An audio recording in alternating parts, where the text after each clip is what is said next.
ओम नमः शिवाय। दोस्तों, आपका हमारे चैनल पर स्वागत है। आज के इस कार्यक्रम में हम आपको जानकारी देने वाले हैं सूर्य के राशि परिवर्तन के प्रभाव के बारे में। जी हाँ, सूर्य ग्रह 15 जून 2026 को अपना राशि परिवर्तन करने जा रहे हैं। तो सूर्य के राशि परिवर्तन का प्रभाव मिथुन राशि वालों पर किस प्रकार से पड़ने वाला है, आज के इस वीडियो में हम विस्तार से बताएंगे। देखिए, हमारे ज्योतिष शास्त्र में सूर्य को ग्रहों का राजा कहा गया है। सूर्य आत्मा, पिता, मान सम्मान, सरकारी क्षेत्र, राजनीतिक क्षेत्र, पद, प्रतिष्ठा, यश, कीर्ति, शरीर में पाए जाने वाली हड्डियां, इम्यून सिस्टम, आंख, इन सभी चीजों का इनको कारकत्व प्राप्त है। ऐसे में सूर्य ग्रह 15 जून 2026 को वृषभ राशि से निकलेंगे और अपने मित्र की राशि मिथुन राशि में प्रवेश करेंगे, जहां पर ऑलरेडी बुध का गोचर मिथुन राशि में हो रहा है, जिसके परिणाम स्वरूप 15 जून से लेकर 22 जून 2026 तक सूर्य बुध का बुधादित्य राजयोग बनेगा। हालांकि 22 जून के बाद बुध अपना राशि परिवर्तन कर जाएंगे, सूर्य मिथुन राशि में ही रहेंगे 15 जुलाई 2026 तक। तो आइए जानते हैं, अगर आप मिथुन लग्न या मिथुन राशि के हैं तो सूर्य का यह गोचर आपके जीवन में किस प्रकार के प्रभाव लेकर आ रहा है। देखिए, मिथुन राशि वालों, सूर्य आपके तीसरा भाव साहस, पराक्रम, छोटे भाई बहन, कम्युनिकेशन स्किल, मार्केटिंग, सेल्स का होता है। ये तीसरे भाव के स्वामी होकर फर्स्ट हाउस से गोचर करेंगे। निश्चित तौर पर यह गोचर आपके लिए लाभकारी सिद्ध होगा। प्रथम भाव में सूर्य बुध के होने की वजह से आपके मान सम्मान के लिए यह गोचर अच्छा रहेगा। आपके कॉन्फिडेंस में वृद्धि होगी। आपके अंदर लीडरशिप क्वालिटी भी यहाँ पर अच्छी होती हुई दिखाई देगी, यानी कि लोगों को लीड करते हुए आप नजर आएंगे। अगर आपका कोई भी ऐसा कार्य क्षेत्र है जो कि इमेज ब्रांडिंग का है, लीडरशिप का है, टीम वर्क का है, तो इस समय अवधि के दौरान आपको लाभ अवश्य प्राप्त होगा। लेकिन मिथुन राशि वालों, जब सूर्य प्रथम भाव से गोचर कर रहे हैं तो अपने व्यवहार पर थोड़ा सा आपको नियंत्रण बनाए रखना होगा, क्योंकि इस समय अवधि के दौरान क्रोध आप में ज्यादा हो सकता है या अहंकार की भावना से आपको बचने की सलाह ग्रह सितारे दे रहे हैं, क्योंकि आपको सडन क्रोध आ सकता है इस समय अवधि के दौरान। तो जितना ज्यादा अपने आप को संतुलित और संयमित रखेंगे, उतनी बेहतर स्थिति आपके लिए बनती हुई नजर आ रही है। मैंने कहा कि मान सम्मान के लिए अच्छा है। साथ ही ये तीसरे भाव के स्वामी होकर जब फर्स्ट हाउस से गोचर कर रहे हैं, तो अगर आप सेल्स के अंदर हैं, मीडिया का काम करते हैं, कम्युनिकेशन से जुड़े हुए कार्य कर रहे हैं, है ना, मार्केटिंग का कार्य है, स्क्रिप्ट राइटिंग का कार्य है, आर्किटेक्ट वगैरह हैं, तो यह गोचर आपके लिए लाभकारी सिद्ध होगा। क्योंकि देवगुरु बृहस्पति आपके सेकंड हाउस से उच्चस्थ अवस्था के होकर गोचर कर रहे हैं, तो सूर्य का यह गोचर आपके लिए बहुत ही शानदार रहेगा।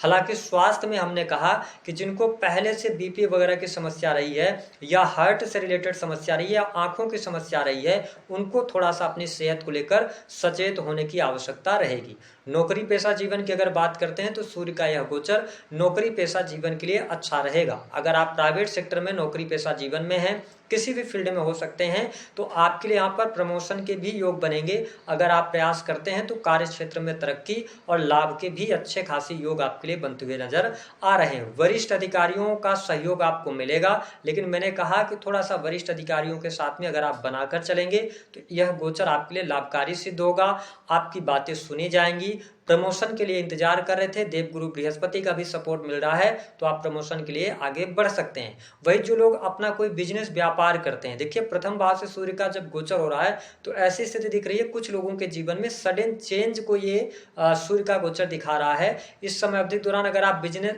नौकरी में थे तो आपको लगेगा आप नौकरी को सडन स्विच करना है और बिजनेस की तरफ अग्रसर होना है, और निश्चित तौर पर यह चीज आपके लिए सफलतादायक ही रहेगी, यानी कि बिजनेस व्यापार आपका अच्छा रहेगा। नौकरी पेशा जीवन में जो लोग जॉबलेस हैं, ठीक है, नौकरी प्राप्त करना चाहते हैं, उनके लिए भी सूर्य का यह गोचर कुछ नए मार्ग अवश्य लेकर आने वाला है। अवसर आपको प्राप्त होते नजर आएंगे।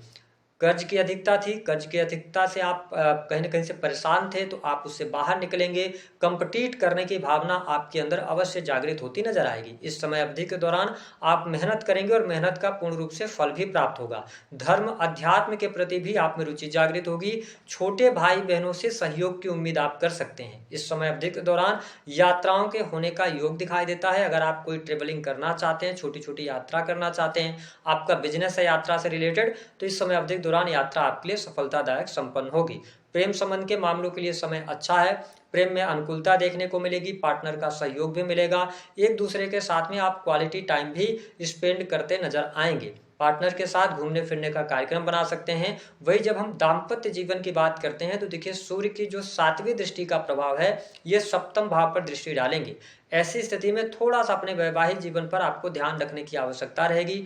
अपने रिश्ते में संतुलन बनाए रखने के लिए आपको थोड़ा सा अपने क्रोध पर नियंत्रण रखना होगा और जीवन साथी के साथ में अगर कोई मिसअंडरस्टैंडिंग हो रही है तो उसमें बहुत ज़्यादा रिएक्ट ना करने की बजाय बैठकर सुलझाने का प्रयास करें तो अच्छा रहेगा। अन्यथा कई बार अहंकार की वजह से वैवाहिक जीवन में प्रॉब्लम्स उत्पन्न हो जाती है, तो इसका आपको खास तौर पर ख्याल रखना पड़ेगा। हालांकि जीवन साथी के करियर के लिए समय अच्छा है, जीवन साथी के करियर में ग्रोथ के लिए अच्छा टाइम है, ठीक है। जीवन साथी के द्वारा आपको सपोर्ट भी प्राप्त मिलता नजर आएगा। हालांकि थोड़ा सा उनके स्वभाव में चेंजेस लग सकते हैं आपको, लेकिन ओवरऑल परिस्थितियां आपके लिए बहुत ही शानदार रहेंगी, उसमें प्रॉब्लम्स नहीं आएगी। धन वृद्धि के योग दिखाई देते हैं, धन लाभ के अच्छे योग बनेंगे।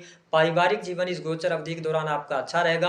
कैरियर में सडन लाभ के योग भी दिखाई देते हैं। सरकारी क्षेत्र से जुड़े जातकों को इस समय अवधि में लाभ मिलेगा।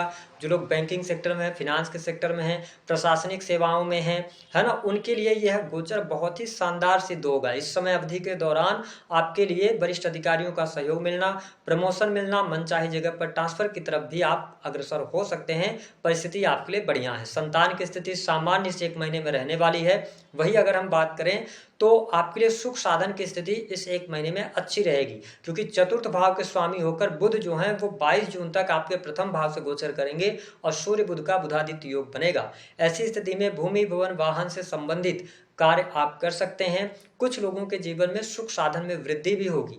अगर आप वाहन परचेज करना चाहते हैं या घर का रेनोवेशन वगैरह का काम कराना चाहते हैं तो इस 1 महीने में ऐसी स्थिति दिखाई देती है। घर की साज सज्जा पर, भौतिक सुख सुविधाओं पर आप पैसा अवश्य खर्च करते नजर आएंगे। ओवरऑल अगर देखा जाए तो धन लाभ के दृष्टिकोण से भी सूर्य का गोचर अच्छा है। आप अपने प्रयासों से, मेहनत से धन लाभ प्राप्त करने में सफल होंगे। Freelancing, digital marketing, creative field, script writing, travelling, इन सभी क्षेत्रों से भी आप अच्छे लाभ प्राप्त करते हुए नजर आने वाले हैं। ओवरऑल अगर देखा जाए तो यहाँ पर शत्रु संबंधित समस्या अगर परेशान कर रही थी तो वह दूर होगी और साथ ही शत्रुओं पर विजय प्राप्त होने के भी योग यहाँ पर दिखाई देते हैं। ओवरऑल अगर मैं देखूं तो थोड़ा सा कुछ लोगों की बातें आपको इस समय अवधि के दौरान बुरी लग सकती हैं, तो उस बात को लगातार सोचते रहने के बजाय अगर आप लेट गो करेंगे तो टाइम ज़्यादा बेहतर आपके लिए रहेगा। आप परेशानियों से बच पाएंगे। उपाय क्या करना रहेगा? उपाय के तौर पर पिता की सेहत का ध्यान भी रखना पड़ेगा और पिता के साथ संबंधों को भी बेहतर करना पड़ेगा। दूसरी स्थिति कि आप इस समय अवधि के दौरान गुड़ का दान करें, इससे आपको बेहतर लाभ प्राप्त होगा। संभव हो सके तो आप अपने मस्तक पर केसर का तिलक जरूर लगाइए। नहीं आप डेली लगा सकते हैं तो आप रविवार के दिन लगाइए, तो आपको बेहतर लाभ प्राप्त होंगे। दी गई जानकारी पसंद आए तो वीडियो को लाइक करें, चैनल को